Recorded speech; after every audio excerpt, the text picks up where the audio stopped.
Thank you, Amar. Obliged. Many thanks.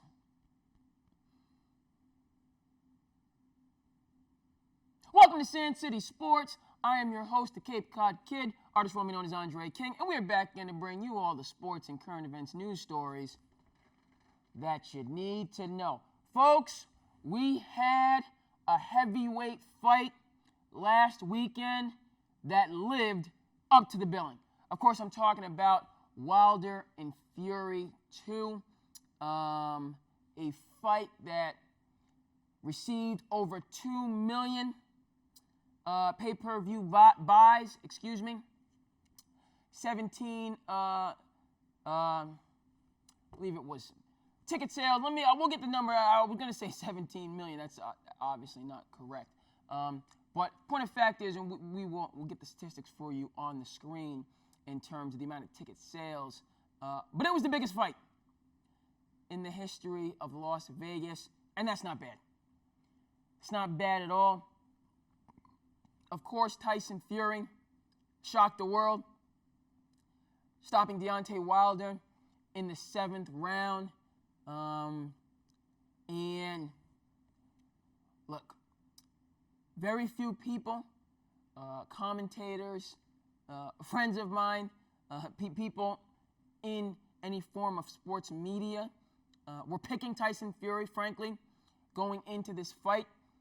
You can look at the Las Vegas odds and, how these experts felt about it. But nonetheless, that's why we play the games. That's why the two individuals step into the square circle. And no matter what people think, people thought, pundits, former fighters, it is what it is. Where I'm going, Tyson Fury dominated Deontay Wilder from start to finish. And as far as I'm concerned, this is going to be in the annals of boxing history as an all-time great upset. All-time great upset. And so this, this is where we're going to start. We're going to stay here for a few, because there's just so much. There is just so much. And before, we're going to obviously come back to technically what happened in the ring, but I just want to start. Deontay Wilder is a great champion. He's a great champion because he ducks no one. And the way that he has carried that mantle as the heavyweight boxing champion of the world, 42-0 going into this fight, 41 knockouts. He deserves to be, as far as I'm concerned, in the all-time conversation. Now, I'm not saying top 5. Let's be clear on that. I'm not putting him up there with the Muhammad Alis, with the George Foremans, with the Larry Holmes, the Mike Tysons, the Evander Holyfields, the Lennox Lewis, so on and forth. That's not what I'm saying about Deontay Wilder. What I am saying about Wilder is we haven't always seen champions who are willing to give the people what they want. Big fight after big fight. Top opponent after top opponent. And that's how Deontay Wilder wore the crown. Okay, point of fact. And so as far as I'm concerned, when we're looking at the best fighters of this generation, irregardless of how his career goes after this first loss, all right, he's at the top of the list because he stood tall in terms of how he selected his fights, all right, putting together big fight after big fight, and we didn't necessarily notice because of how dominant he was beforehand. And now getting into this fight, Deontay Wilder took a whipping, start to finish, and stood tall, shout out to The Wire, for the entire bout, stood tall. I can't even begin to express the respect. People characterize him as a bully going into this fight. A bully don't stand tall when the chips are down. That's how you know they're a bully. Soon as things start going the other way, you see their true colors. All right? They cut and run. A warrior, as Deontay Wilder claimed to be and showed that he is, stands up. All right? When things aren't going their way. You know, when they're in a vulnerable situation. And takes the punishment. And the courage that he showed in this loss goes so far with me, I can't even begin to explain it. All right, that man earned my respect for good and all in terms of the fortitude, the determination in this bout. Now, okay, let's, I've talked about Wilder. Tyson Fury. Many people, myself included, are so shocked, that we can't even really begin to put together what he did and how he did it. But we got to do what we got to do on this show. So let's just hit the high points, many of which there are. In terms of what happened in the ring, we knew that he was the more skilled boxer. We did not know that he was the more powerful puncher. And look, Wilder has said, he alluded to on Fight Night, that he didn't have his legs. Just now, today, very recently, the storyline came out. His rationale was that the elaborate costume that he had walking into the ring weighed in excess of 40 pounds. And so based on that, Wilder felt, his legs betrayed him, which was obvious to all for the majority of the contest. Absolutely outlandish. On a scale of 0 to 100 in regards to credibility, I give that a 2. Did it impact Deontay Wilder in this fight? His heavy costume? Yes, it did. Because it impacted his mind state, his mental, his focus, his concentration, his anticipation, his execution. But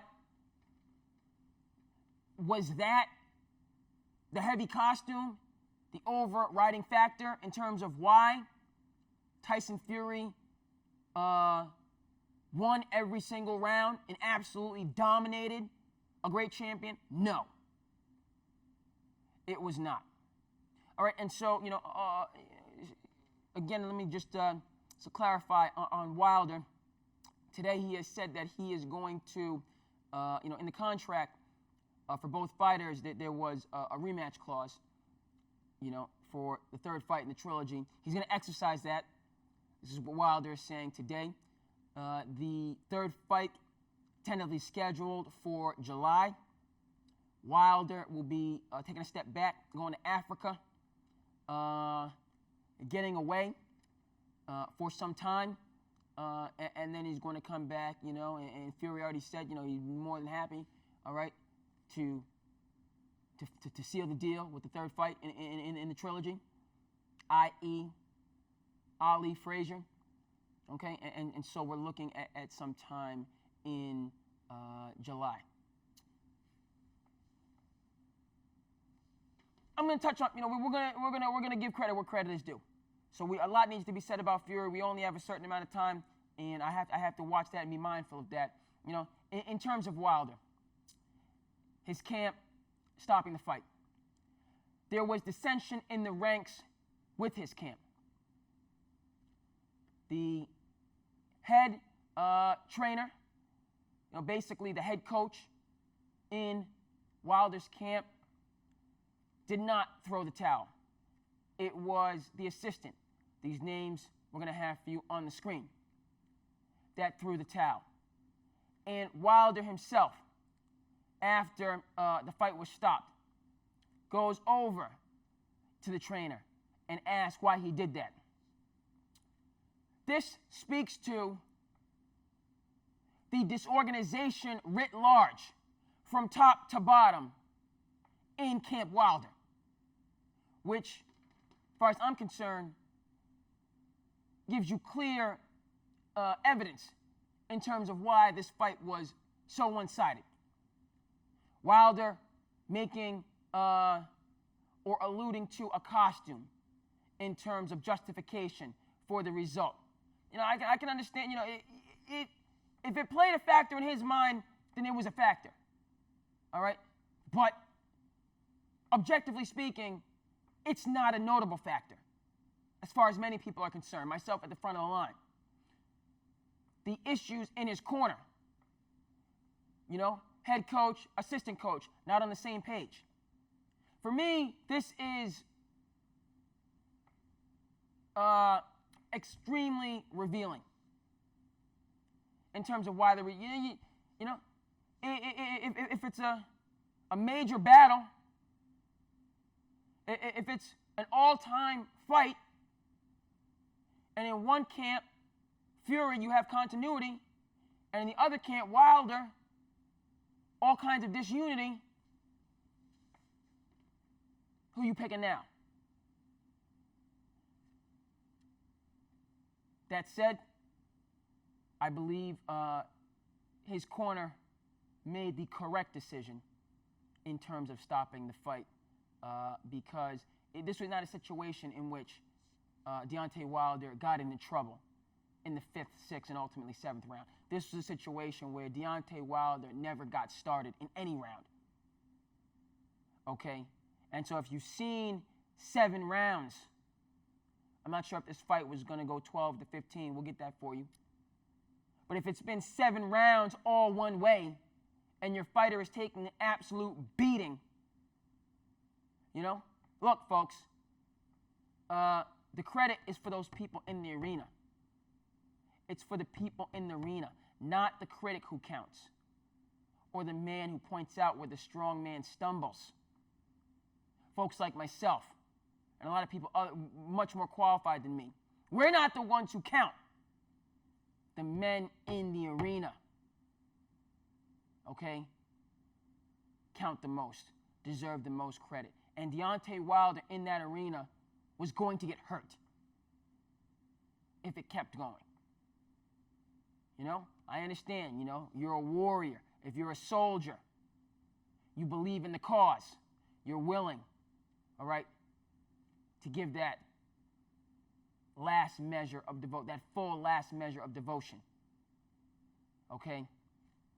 But sports cannot be equated to war equally in any way, shape, or form. And so if there is a chance that you do not have to sacrifice your well-being, your health, your future, look, discretion is the better part of valor. And so ultimately his trainer did the right thing as far as I'm concerned, right, in protecting Deontay Wilder's long-term health so that he can continue and go on, all right, to fight another day. And so I tip my cap to him. Back to Fury. You don't need, let's just look in terms of this fight, and then we're going to do the backstory because it's just tremendous what he's been through and to get to this point. But in terms of the psychological battles, look, it's difficult to find somebody that believed Tyson Fury was going to do what he said he was going to do. When he intimated and alluded to the fact that he was going to bring the fight to Deontay Wilder, he was going to press the action, that received curt smiles. Fury appeared on many programs. Speak for Yourself, which I am a viewer of and strongly support. Great program. Both Wilder and Fury were on. But Fury, goes on the show, and he said, listen, I'm stepping to, this undefeated heavyweight champion, with this mythical right hand. I'm bringing the fight to him. People thought that was, psychological gamesmanship and so on and forth. That's what he did. Said he was going to do it, and he did it. And in, again, the run-up, the hype, the build-up to the bout, Fury always appeared, with baggy, heavy clothing. Hoodie, jacket, so you really couldn't see, and he showed up to the weigh-in in said clothing. And many people, boxing people, experts, pundits, decades of experience said, red light, red flag, huge telltale sign. This guy's out of shape. He's not ready. Okay? And he doesn't want, he's trying to disguise. He's trying to hide that, put on all this weight, comes in 273, He basically, just, he's not going to be mobile. Going to be a standing tall tower, easy to hit, easy to locate, and Wilder going to make short work of him.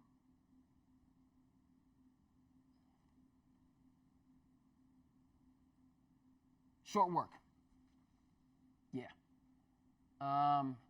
Fury changing trainers, different people in his corner.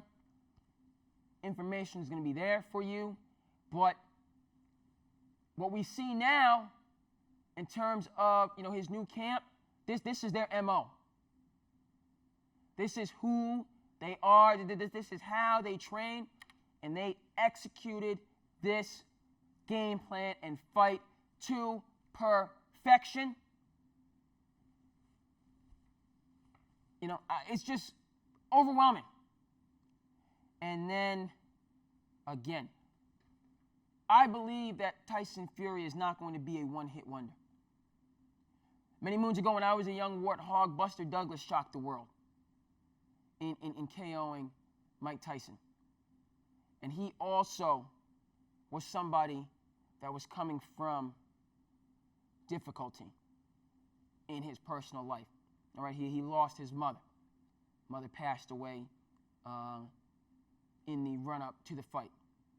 And with that in mind and on his heart, he went out there and shocked the world because nobody believed that he was going to beat Mike Tyson. Okay? After that bout, Buster Douglas was not able to remain, at the top of the heavyweight ranks, and that was, as they say, kind of a star streaking across the strut, a shooting star. And it was the height of his career. It kind of enshrined him in history because of the magnitude, but he was never able to maintain that level. I do not believe that's going to be the case with Tyson Fury. All right, this is an individual who, in his background, left boxing, was well over 300 pounds. Some of the reports, bordering on 400 pounds. He was depressed, all right, dealing with mental illness to the point of being suicidal, and was able to develop a support system, and to renew belief in himself and his abilities. And the combination of those factors, the people in his life, and then, most importantly, Tyson Fury himself, to return from that state, build himself back up, claw, okay, from, you're out of boxing for 2 years. I imagine when you return, you're not starting anywhere near the top. And so from that humble beginning point until now, heavyweight champion of the world, it's just tremendous. And in conclusion, credit full credit to both fighters. Wilder for how he stood tall, Fury for how he delivered. All right, when basically, the arena was full of fans from England and from Europe. But beyond that, everybody else in the continental United States, all right, Hawaii and Alaska too, all right, and around the world, 3 believed Deontay Wilder was going to win that fight. All right? And so Tyson Fury, up against all that. He had supporters in the building, but very few, that aside, minus the UK. And he got the job done. I'm looking for him to continue to be a force in the heavyweight division, for the next 2, 3, 4, 5 years before he decides to hang him up. And that would just be an outstanding thing for all parties concerned. Fury to continue at this level, and Wilder to get back into the game. I tip my hat to 2 great champions. All-time great fight in terms of the upset that it was. Moving on, folks. Today, Los Angeles, today's February 24th. They had the memorial for Kobe Bryant.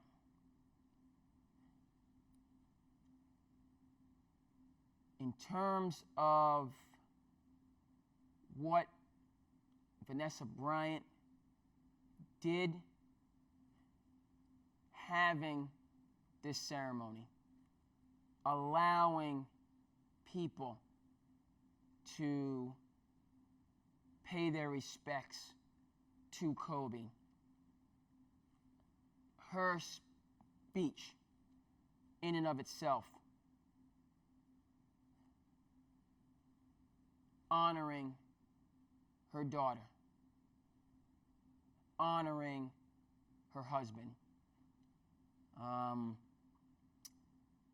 It just reaches a level that's quite lofty to be able to stand, and, to allow others to see the person when, the millions and millions of fans across the world know mostly the persona. And Vanessa Bryant allowed us to see and to know the person. I just can't say enough. The diversity of speakers. Jimmy Kimmel,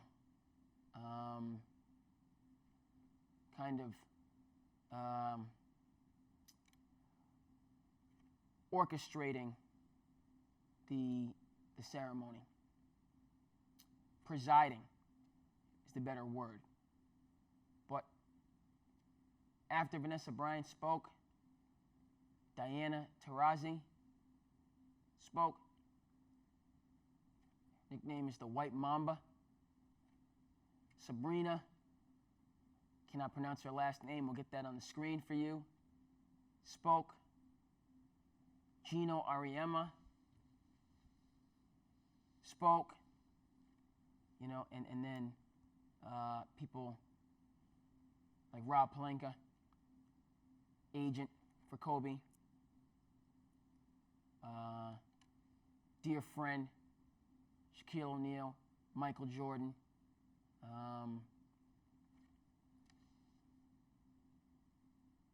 It did justice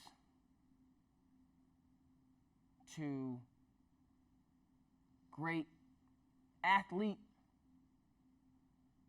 and then someone who was fully invested in leveraging those achievements to build up and support others.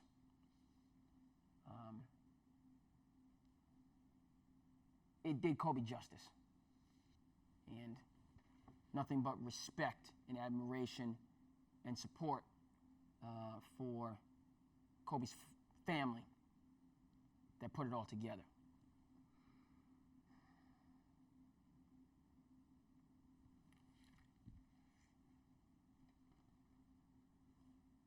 The memorial was today. Yesterday in Los Angeles, you had an absolute battle between the Lakers and the Celtics. Jason Tatum, someone, I don't know if he's 21. And so this is an individual, I've noted that, Kobe is, kind of close to me in age, about 3-4 years older than me. But Tatum, someone who grew up with Kobe, from that knee-high phase, when you just pick up a basketball and was determined to honor Kobe, went off.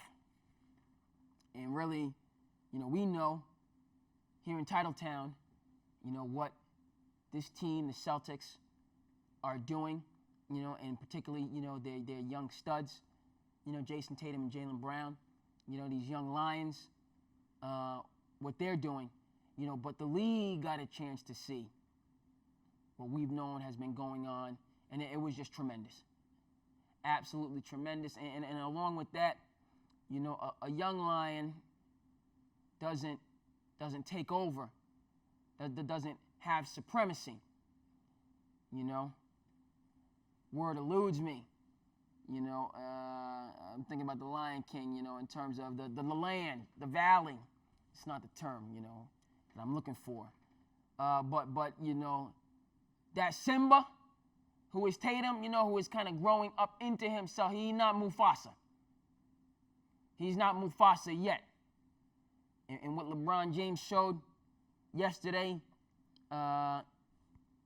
in terms of the response for the young Thundercats on the scene, and that Jordan-esque fadeaway down the stretch, it was lights out, for the people to get to see that not just the Lakers and Celtics,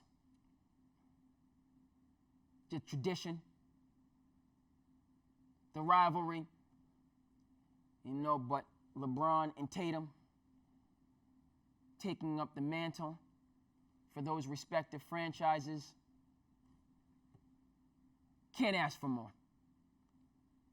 It's true that we could have had better game management down the stretch. I'm an official. Officials, we don't need those lightning bolts under 2 minutes in an outstanding game, especially between two historic franchises. That's not what the people showed up for. All right? As officials, it's our job, all right, to make sure the scales are balanced and to deliver for the people what they came to see. All right? That's what we need to do. All right? But even those hiccups can't take away from outstanding performance by both the Lakers and the Celtics.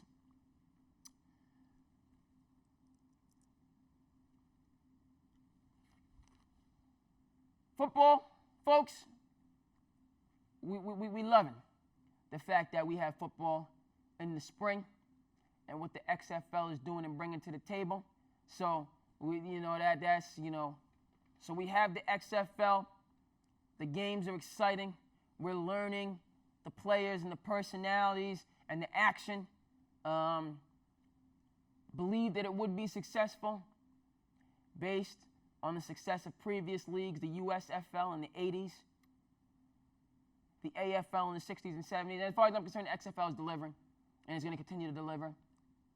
And here in Titletown, all right, we don't have a team, but we're pulling for the New York Guardians with their outstanding coach, Mr. Andre Barboza, Barnstable High School graduate. Slow start, but they're going to get it together and deliver. As a team, and the XFL will continue to deliver as a league, sure enough. But with the NFL, many things going on. We're going to touch on a few of them. There's talk about Tom Brady heading south of the Mason-Dixon. He ended up in Tennessee, near Cashville, playing for the Tennessee Titans. He's getting some traction. Now again, stories and, you don't know till you know. You don't know till you know. And so,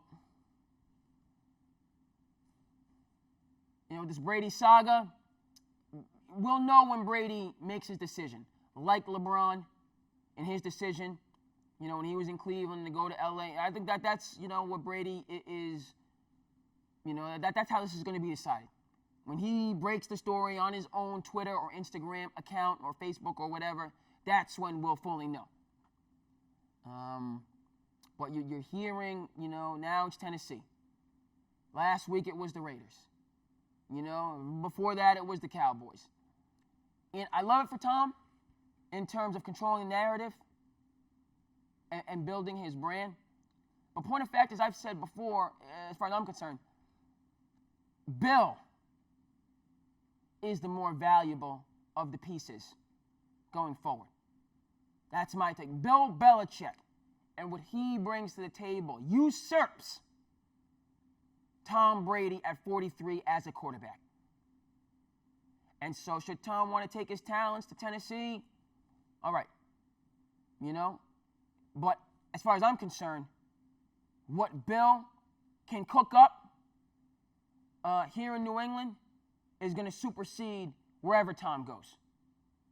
Unless there's a mega deal and Tom goes to the Cowboys. If Tom goes to the Cowboys, now granted they're in the NFC, so he's going to have to deal with, but still, you got fierceness in the NFC in terms of the 49ers, in terms of the Seahawks, in terms of, you got fierceness in the AFC in terms of my homeboy, in terms of Lamar Jackson. So the road is going to be fraught with peril, regardless of what conference, he ends up in. All right? I'm betting on Bill going forward, should the two sides decide to part ways rather than Brady. That's how I feel about it. I feel like Bill is the more likely to build up a Super Bowl winner in the succeeding years than Brady in going to whatever team. And that's how I feel about it. And I feel like it needs to happen. Final point. We need to part ways. It's good for everybody's brand and speculation and making money. If they come back together, you need to be on the same page. And if there is a rift between Bill and Tom, which it appears that there is, it's time. You had to run. You go your way. Bill's going to be here. I'm betting on Bill. We'll see what it is.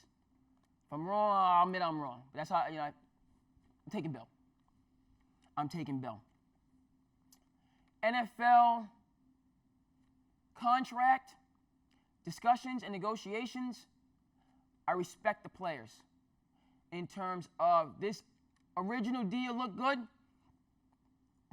but as a wise woman said, speaking about Miss Joy Taylor, does a great job on The Herd, you get what you negotiate. You get what you negotiate. NFL players should be in no hurry to end these negotiations with the NFL, given the windfall profits that both sides stand to make. Television is under threat from streaming services. They know it. They feel it. They are making adjustments.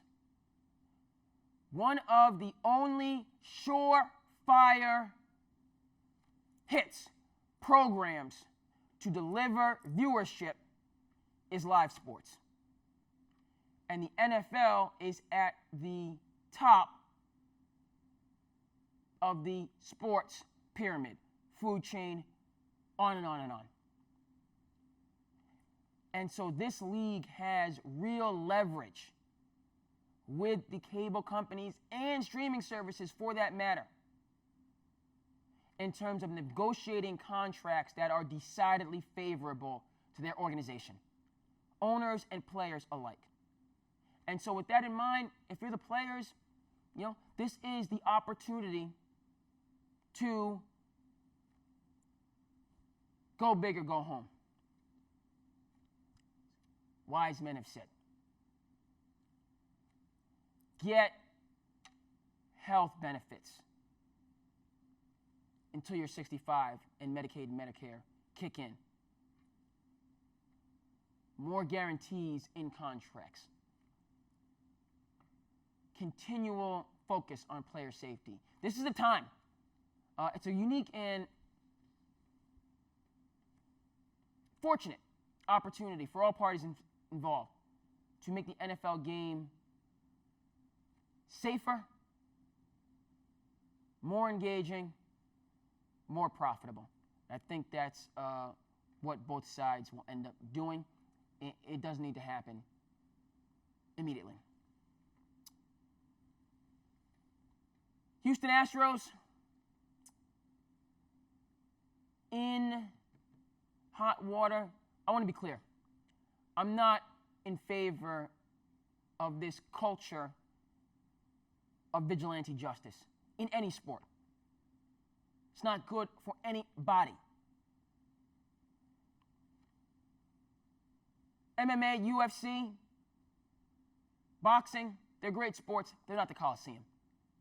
You don't have people being mauled by animals. You don't have people killing each other, maiming each other, on and on and on. All right? We've evolved. We've progressed as human civilization, and we're going to continue to, all right? And so when we regress back into tactics and culture, it's not good. And so, it's unacceptable as far as I'm concerned. Major League Baseball, all right, is working on this scandal. The commissioner, he's doing his best. What we say? Real world, do people care about your best? No. What do people care about? They care about results. And so from a professional standpoint, that's what you are beholden to. Results. Correct results. In any shape, at any level of the business world. CEO, manager, employee, entry level, shareholder, results. All right? That's, when you enter the world of Das Kapital, that's what it is. And all the way back to baseball, my point is allowing Astros players to be thrown at, games devolving, okay, into beaning players, fights, chaos. People don't show up a baseball game, to see a barnyard brawl, backyard brawl, however you want to see it. If you want that, you can tune into, again, UFC, MMA, or whatever. You see these program publications, I see them occasionally, where the folks just show up, and this is what they're going to do. They just battle it out, gangs New York style. Not in terms of, the people losing lives on it, where people just rumble. I've seen it before. It's, impressive. All right, but those type of events, okay, do not generate billions of dollars for professional sports leagues. Major League Baseball does. All right, so when people tune in, what they want to see an outstanding baseball game. That's what we need to get back to. Manfred, Rob, you need to wrap your arms around this, as far as I'm concerned. In my view, maybe, a history person, I'm biased, I feel like Bud Selig would have straightened this thing out. That's how I look at it. And so I think Rob Manfred, get his name for you on the screen, Commissioner, but you need to straighten this thing out. All right? Vigilanteism, so on and forth, that's not the way Major League Baseball should go into next season. It's a good storyline, engaging, so on and forth, keeps people tuned in the offseason, which baseball needs to improve on anyway, but it's no way to run an organization. All right? Opening day shows up, focus in baseball needs to be about the artistry on the field and not any threat of violence on the field going forward. That's how I feel about it.